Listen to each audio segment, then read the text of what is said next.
ادخلوها بسلام آمنين ونزعنا ما في صدورهم من غل إخوانا على سرر متقابلين لا يمسهم فيها نصب وما هم منها بمخرجين نبئ عبادي أني أنا الغفور الرحيم وأن عذابي هو العذاب الأليم ونبئهم عن ضيف إبراهيم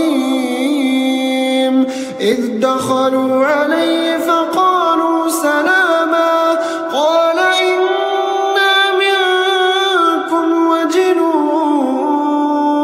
قالوا لا توجل إنا نبشرك بغلام عليم قال أبشرتموني على أن مسني الكبر فبم تبشرون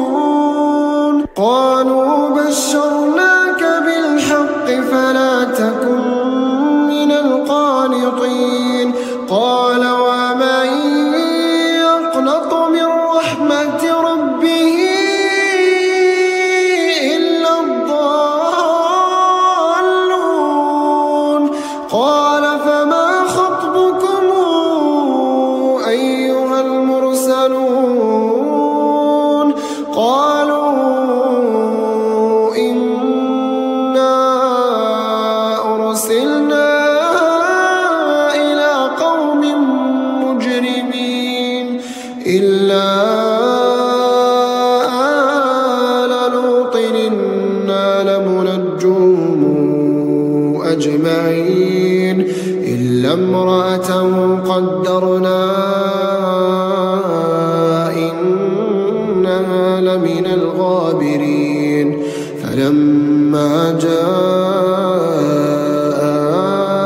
آل لوط المرسلون قال إنكم قوم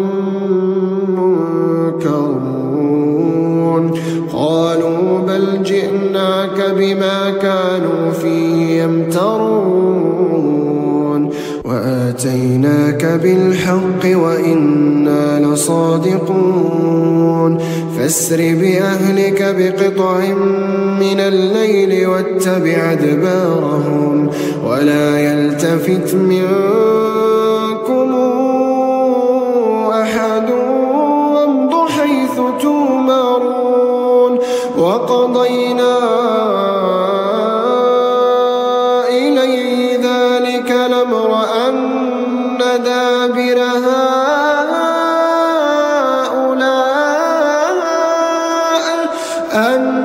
دابر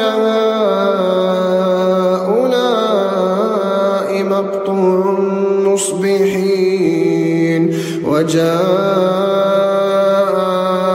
أهل المدينة يستبشرون قال إن